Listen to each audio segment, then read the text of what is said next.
दोस्तों, जो हमारी BSc first year semester first second part integral calculus चल रहा है, उसकी एक यूनिट है हमारी वेक्टर कैलकुलस।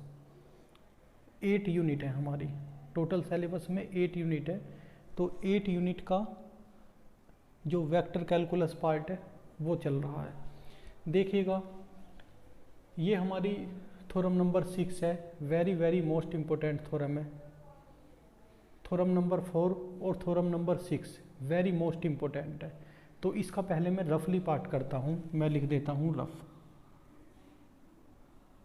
पहले आप समझने की कोशिश करिएगा। देखिएगा, necessary and sufficient condition for a vector a to have constant direction is vector A cross vector D A over D T equal to 0। तो देखिएगा, if vector A equal to A cap where a cap क्या होता है हमारा, vector a upon modulus of vector ए।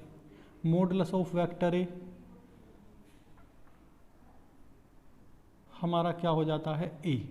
तो ए हो जाएगा, ए की मल्टीप्लाई इसमें हो जाएगी। तो वेक्टर ए हमने इसलिए लिखा vector A equal to A cap.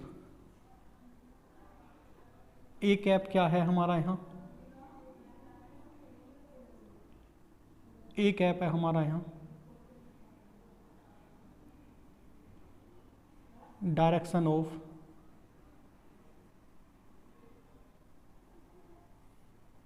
Vector A. अब देखिएगा,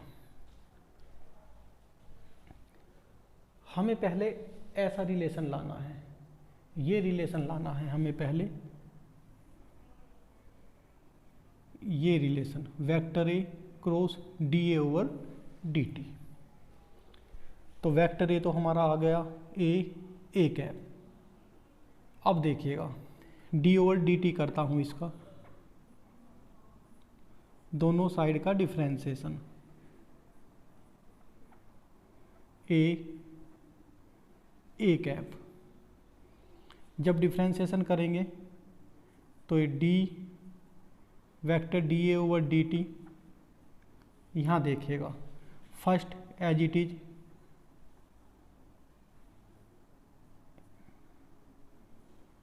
इसका डिफरेंशिएशन, अब की बार डी ए ओवर डी टी और ये ए कैप।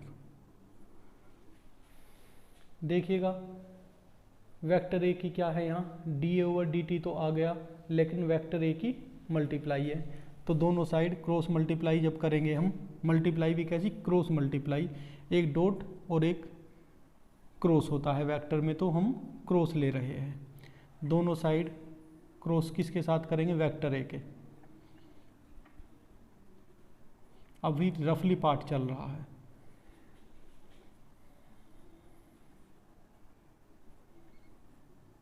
ए डी ए over D T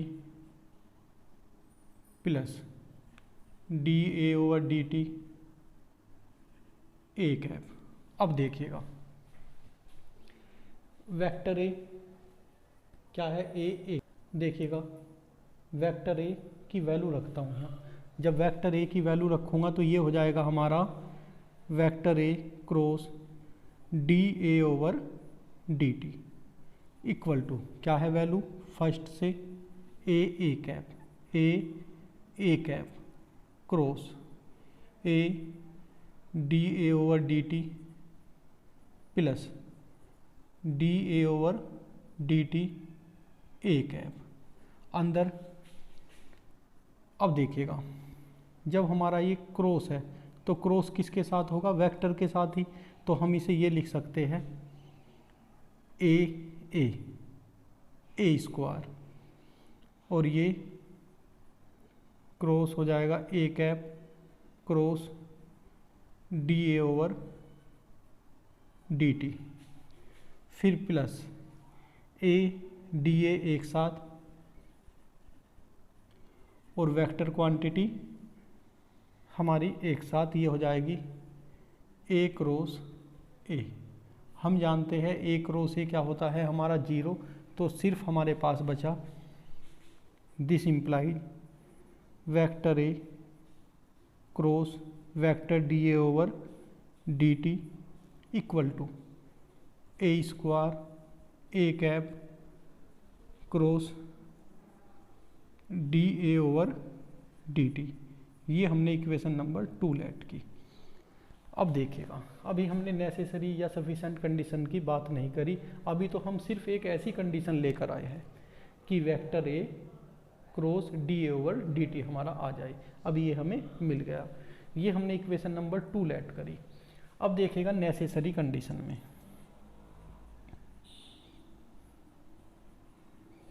necessary condition,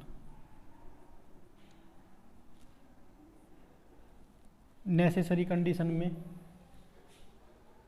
हम वेक्टर ए को क्या लेकर चलेंगे, इसकी वेक्टर ए की कांस्टेंट डायरेक्शन, और हमें क्या दिखाना होगा d A over D t vector A cross vector D A over D T 0 दिखाना होगा। देखिएगा इफ वेक्टर ए क्या है constant direction, that is A cap equal to constant, तो हम कह सकते हैं जब कांस्टेंट हो तो डी ए ओवर डी टी कितना हो जाता है 0। अब देखिएगा अगर d A cap over D T equal to 0 है हमारा, जो हम लेकर चले हैं कि वेक्टर ए की कांस्टेंट डायरेक्शन है, that is A cap equal to constant, तो डी ओवर डी टी कितना हो जाता है 0। जब ये 0 हो जाता है तो यहाँ इसकी वैल्यू रखेंगे तो सिर्फ हमें क्या मिलेगा, हमें यहाँ नेसेसरी कंडीशन में वेक्टर ए को कांस्टेंट लेट कर कर चल रहे हैं कि कांस्टेंट डायरेक्शन है, that is A cap equal to constant, और then we have to show that, हमें क्या करना, ये प्रूफ करना है कि vector A cross D A over D T 0 आ जाना चाहिए। तो इसके प्लेस पर जब मैं यहाँ 0 रखूँगा तो सिर्फ हमें क्या मिल जाएगा, तो नेसेसरी कंडीशन तो आ गई। अब बात चलते हैं सफिशेंट कंडीशन पर। देखिएगा सफिशेंट कंडीशन में, देखिएगा सफिशेंट कंडीशन में हम ये लेकर चलेंगे और क्या दिखाएंगे कि ए कैप इज कांस्टेंट, इसे लेट कर कर चलेंगे और ए कैप को क्या दिखाएंगे कांस्टेंट। अब देखिएगा जब मैं इसे 0 लेकर चलूँगा और ये हमारा रिलेशन आया है तो इसके प्लेस पर 0 रखूँगा तो क्या आ जाएगा हमारा, और ए स्क्वायर को भी 0 के अपोन में 0, तो सिर्फ क्या बचेगा, एक तो हमारा A cap cross D A over D T equal to 0। एक चीज़ और, हम क्या लेकर चल रहे हैं अब की बार, और हमारा है क्या, वेक्टर ए क्या है हमारा कांस्टेंट डायरेक्शन। जब कांस्टेंट डायरेक्शन है तो हमें ये पता था, एक थ्योरम थी हमारी कि अगर वेक्टर ए हमारा कांस्टेंट है तो ए और उनका डॉट, थ्योरम कराई थी हमने, क्या होता है 0। ये इक्वेशन 1 और ये इक्वेशन 2, इक्वेशन 1 और 2 से हम क्या लिख सकते हैं कि D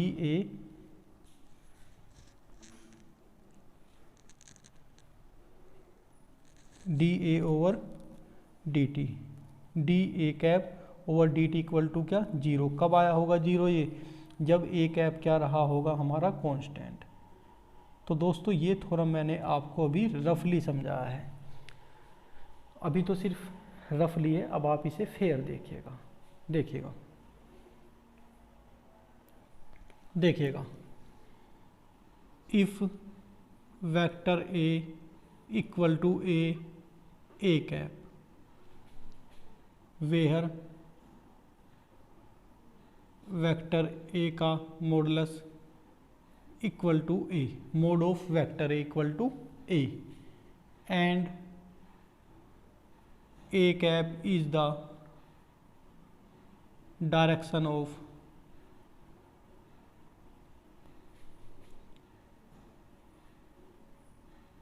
vector A. Now vector D A over dt। पहले हम ये कंडीशन लाना चाहते हैं। ये कंडीशन के लिए फिलहाल मिला है हमें dA/dt equal to 0।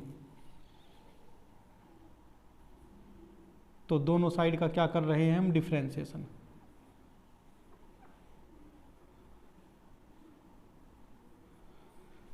This implies vector dA/dt first as it is, second का डिफरेंशिएशन, अब की बार फर्स्ट का डिफरेंशिएशन और सेकंड एज इट इज। देखिएगा वेक्टर ए का यहाँ क्रॉस हो रहा है, तो दोनों साइड वेक्टर ए का क्रॉस करता हूँ। दिस इंप्लाइज, या वहाँ जगह है जिससे कि सारी थ्योरम एक साथ ही आ जाए। This implies vector A cross vector dA/dt equal to vector A cross, ये as it is A dA/dt plus dA/dt A। अब देखिएगा ये साइड हमें मिल गई।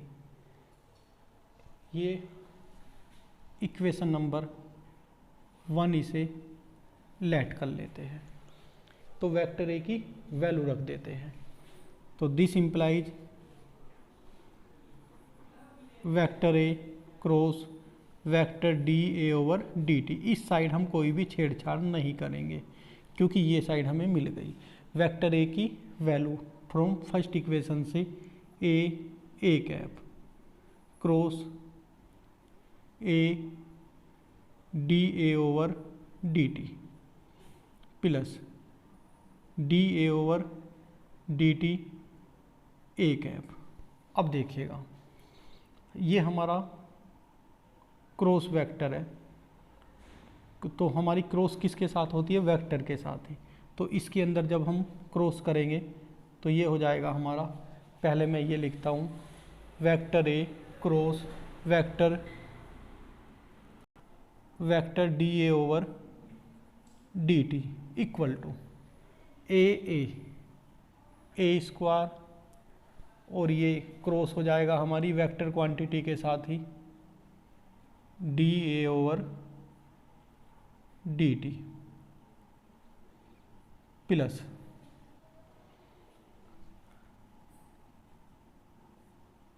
प्लस अब देखिएगा ये क्वांटिटी जब यहाँ जाएगी तो हमारी ये dA/dt जो हमारी स्केलर क्वांटिटी है एक साथ और वेक्टर क्वांटिटी के बीच में क्रॉस लग जाएगा, तो ये हो जाएगा A क्रॉस A। क्या होता है हम जानते हैं, क्या होता है ये 0। A क्रॉस A क्या हो गया 0, तो सिर्फ हमारा ये बचा। तो मैं जो बचा वो लिखता हूँ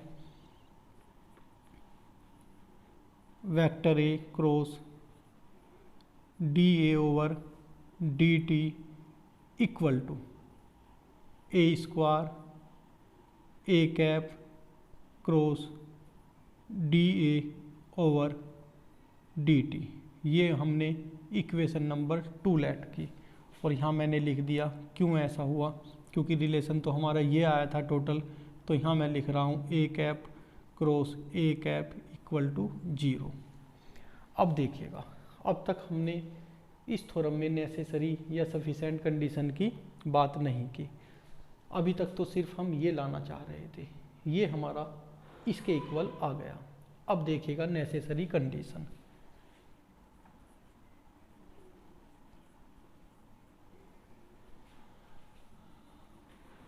नेसेसरी कंडीशन दोस्तों बहुत ही इम्पोर्टेंट थ्योरम है, आप इसे ज़रूर कर जाना है एग्ज़ाम में तैयार 100%, या तो इस थ्योरम में से या थ्योरम नंबर 4 में से। एक थ्योरम सभी यूनिवर्सिटी में कोई सी ना कोई सी हर एवरी ईयर ये पूछ ली जाती है। अब देखिएगा में if vector A have constant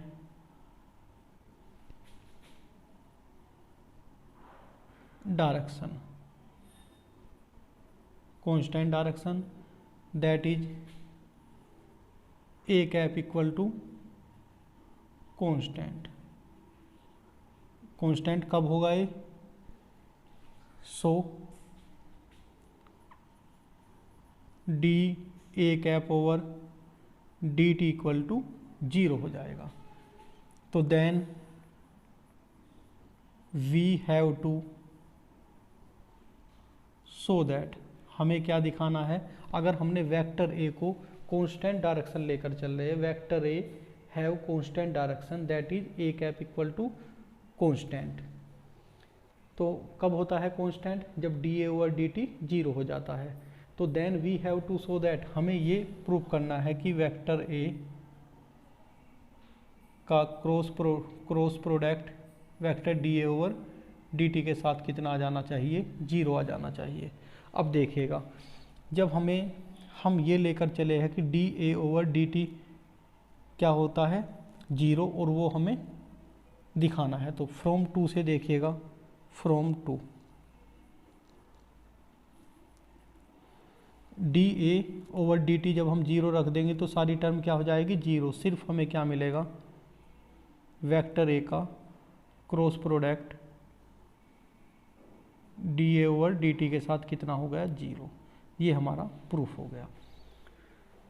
D A over D T जब यहाँ 0 रखा तो सिर्फ हमें यही मिल गया, और यही हमें प्रूफ करना था। अब की बार देखिएगा sufficient condition.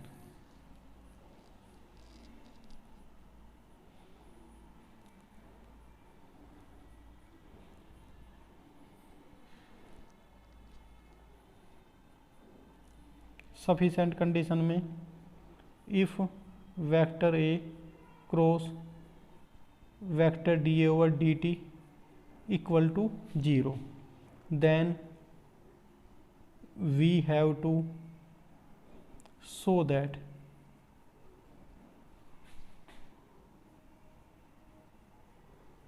A cap equal to constant. ये हमें दिखाना है। अब